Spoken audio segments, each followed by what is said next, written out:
And తర్వాత supplement compulsory అనుకున్నప్పుడు iron deficiency కానీ హిమోగ్లోబిన్ తక్కువ ఉన్నప్పుడు సిరప్స్ కూడా ఉంటాయి. ప్లస్ కాడ్ లివర్ ఆయిల్ టైప్లో లివర్ ఆయిల్స్ ఉంటాయి. సో అలాంటివైనా లేదు, క్యాప్సూల్స్ కూడా ఉంటాయి. కాడ్ లివర్ ఆయిల్ సిరపే కాకుండా 7Cs అని గోల్డ్ కలర్లో క్యాప్సూల్స్ వస్తాయి. అది ఒమేగా ఫ్యాటీ యాసిడ్స్తో పాటు ఐరన్ కూడా ఇంప్రూవ్ అవుతుంది, దాంట్లో మనకి హిమోగ్లోబిన్ పెరుగుతుంది, బ్లడ్ మంచి ఇంప్రూవ్ అవుతుంది.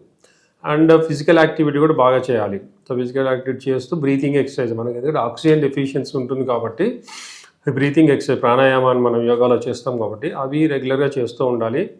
అండ్ వీలైనంతవరకు ఏంటంటే లేజీగా పడుకోవడం కంటిన్యూగా చేయడం వల్ల కూడా ఈ ఆక్సిజన్ లెవెల్స్ తగ్గిపోతాయి. బాడీ యాక్టివ్గా ఉండి ఫిజికల్ యాక్టివిటీ అండ్ ఎండకు కూడా ఎక్స్పోజ్ అవ్వాలి. ఎండకు ఎక్స్పోజ్ అవుతే కూడా బాడీ యాక్టివిటీ అవుతుంది, మళ్ళీ ఈ సెల్స్ అనేది యాక్టివేట్ అవుతాయి, ఇవన్నీ పర్ఫెక్ట్గా అవుతాయి. అండ్ చాలామందిలో ఏంటంటే బోన్ మ్యారో లోపల ప్రాబ్లం ఉంటుంది. బోన్ మ్యారోలో థ్రాంబోసైటోపెనియా అంటాం, అంటే దీంట్లో ప్లేట్లెట్స్ తగ్గిపోతాయి, ఈ హిమోగ్లోబిన్ అన్ని ఆర్బీసీస్ డబ్ల్యూబీసీ ఇవన్నీ కూడా తగ్గిపోవడం జరుగుతాయి, థ్రాంబోసైటోపెనియా అంటాం. సో ఇక్కడ ఏమవుతుందంటే మన బాడీ లోపల పర్టికులర్గా బ్లడ్ సెల్స్ ఏవైతే ఉంటాయో ఇవన్నీ తయారయ్యేది బోన్ మ్యారో లోపల. సో ఈ బోన్ మ్యారోలో సమ్ డిజార్డర్ ఉంటే ఆటోమేటిక్గా సెల్స్ అనేవి తగ్గుతాయి.